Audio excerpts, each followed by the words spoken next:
अध्यक्ष राजधानी से चुनाव लड़ रहे हैं। एक तरह से संकेत है, कई लोग तो एक और लोग भी लड़ना चाहते हैं, मगर हम लोग सब पर विचार करने के बाद ही किसी को अपना उम्मीदवार मानेंगे। एकमात्र उम्मीदवार अभी धर्मेंद्र तिवारी जी हैं और मुख्य रूप से आज भ्रष्टाचार के मामले में, हिंदुत्व के मामले में दोहरा चरित्र हो गया है राजनीतिक दलों का, खास करके राष्ट्रीय स्तर के दलों का, सरकारी दलों का।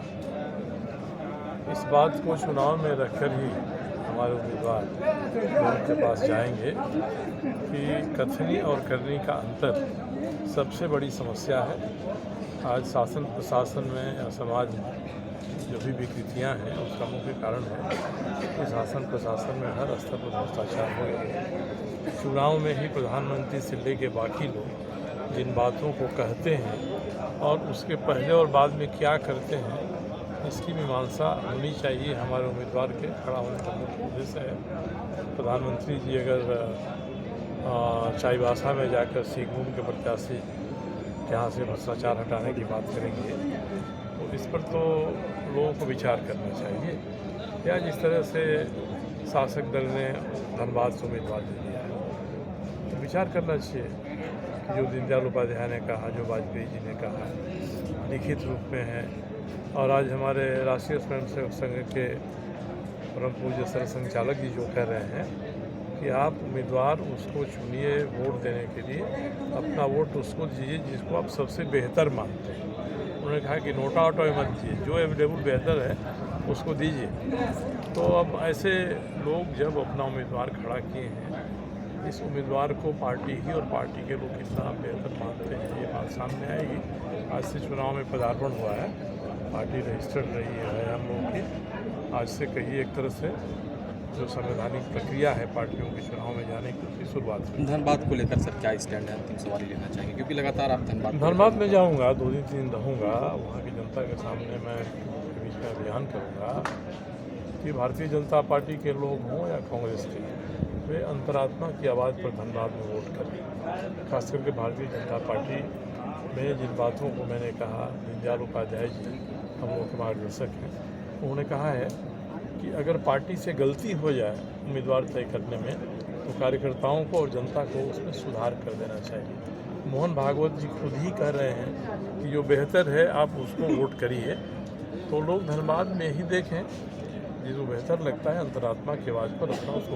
आपके संगठन वहाँ पर चुनाव लड़ेगी कि नहीं सर? ये हमारा संगठन चुनाव लड़ना चाहता है, हमारे उम्मीदवार हैं, उनके घर में हादसा हो गया इसलिए थोड़ा विचलित हैं हम लोग। अभी तक एक धनबाद से, ये धनबाद रांची से हमारे धर्मेंद्र तिवारी जी हैं और एक पहले रिम्स के सुपरिटेंडेंट रहे हैं या डायरेक्टर रहे हैं डॉक्टर तुलसी महतो जी।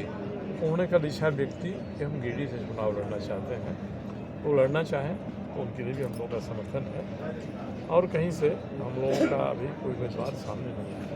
प्रधानमंत्री मोदी 2 दिनों का कैंप किए हुए हैं, आज दूसरा दिन है, कैसे देखते हैं प्रधानमंत्री का दौरा? तो देखिए, प्रधानमंत्री देश के प्रधानमंत्री हैं। एक प्रधानमंत्री के रूप में उनकी आलोचना देश में करने में ठीक नहीं लगता है, मगर मैंने अभी कहा कि अगर हमारे प्रधानमंत्री चाईबासा से भ्रष्टाचार के खिलाफ अपने अपने अभियान की आगाज़ करते हैं या कहते हैं भ्रष्टाचार हटना चाहिए। मेरी मधु कोड़ा जी के बारे में मेरी पुस्तक है, मधु कोड़ा लूटराज, अमेजन पर अवेलेबल है, कोई भी आदमी मंगा सकता है, खरीद सकता है, किंडल एडिशन में उसके देख सकता है। और जो भी लोग हैं वैसे ही उनके उम्मीदवार हैं धनबाद में। धनबाद के उम्मीदवार, जिस उम्मीदवार को 50 से 51 FIR दर्ज हो, 4 केस में कन्विक्शन हो गया हो, ऐसे उम्मीदवारों के बारे में भी कोई जाकर बोलेगा तो लोग अविश्वास करेंगे, भरोसा करेंगे। इसलिए हम चाहेंगे प्रधानमंत्री या जो उच्च संवैधानिक पद पर हैं, जनता के मन में अपना भरोसा बरकरार रखने का प्रयास करें और कथनी करने में अंतर नहीं करें। ऐसा नहीं कि हम चुनाव में जीतने के लिए नाहक रूप से बिना चाहे अनचाहे ध्रुवी कर दें। तो एक तरह से अडवाणी जी ने 1986-87 जब साहबानों का केस आया था तो उन्होंने छद्म धर्म निरपेक्षतावाद की बात कही थी, सीरो सेकुलरिज्म की बात कही थी। आज मेरी नज़र में छद्म हिंदुत्व की बात आ रही है। जो आदमी हिंदुत्व की कसौटी पर खड़ा नहीं होता है या जो अपनी बात के ऊपर खड़ा नहीं होता है, वह व्यक्ति हिंदुत्व के बारे में बोलता है और वोट के लिए पोलराइजेशन का प्रयास करता है, तो ये भारत के हमारे देश के लिए दीर्घकालीन रूप से सही नहीं है। कहेंगे नॉमिनेशन हो गया, नॉमिनेशन हो गया, अब जनता की अदालत में आ गए हैं। जनता को मतदान करना, अधिक से अधिक जो है ना उनको मतदान करना है, और मतदान का प्रक्रिया सभी जानते हैं। और 2 धाराएं यहाँ चल रही हैं अभी, दोनों अलग अलग गारंटी वारंटी की बात कर रहे हैं। तो जनता सब समझ रही है, जनता के बीच जाएंगे। हमारे लिए तो जनता ही का सपोर्ट हम मांगेंगे, जनता का ही वोट मांगेंगे, जनता से नोट भी मांगेंगे, और जनता से हमारी पोलिंग एजेंट जो है ना जनता ही होगी, और जनता ही हमारा चुनाव लड़ेगी। दोनों जो एनडीए गठबंधन और इंडिया गठबंधन के प्रत्याशी हैं उसको कैसे देख रहे हैं? देखिए, दोनों प्रत्याशियों ने यहाँ सांसद रहे, दोनों प्रत्याशी, लेकिन जहाँ होना चाहिए था वहाँ नहीं हो पाया। हमारा ये राज्य की बात तो अलग है, सांसद जो क्षेत्र है, संसदीय क्षेत्र, लोकसभा क्षेत्र, नहीं हो पाया। लोग केवल बातें बनाते रहे और वोट जो है ना किसी तरह इधर उधर करके जीतते रहे, गलत गलत बयानबाजी करके, प्रलोभन दे करके। लेकिन जो विकास होनी चाहिए थी, विकास नहीं हो पाई। भय का आज भी माहौल है, और जो महानगर की रूपरेखा होनी चाहिए थी वो भी नहीं हो पाई है।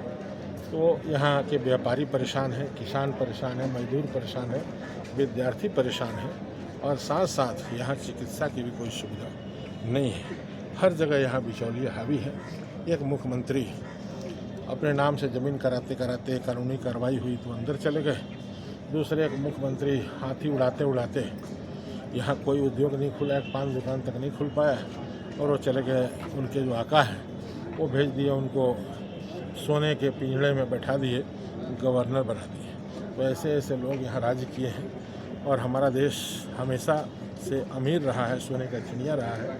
हम सब यही कहते हैं कि ये गरीब देश है, लेकिन देश गरीब नहीं है।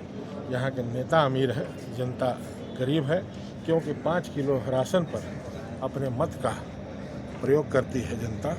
जनता को समझना होगा, जगना होगा, धर्म में जात में बट करके इनके चंगुल से निकलना होगा, और अलग एक समरसता समाज में पैदा करना। क्या एजेंडा रहेगा आपका इस चुनाव में? हमारा एजेंडा रहेगा, पहला तो एजेंडा ये है सबसे बड़ी युवाओं के लिए बड़ी बेरोज़गारी है। बड़ी बेरोज़गारी बड़ा एजेंडा होगा। मैं तो युवा नहीं हूँ, लेकिन युवाओं के लिए मैं लड़ाई करूँगा।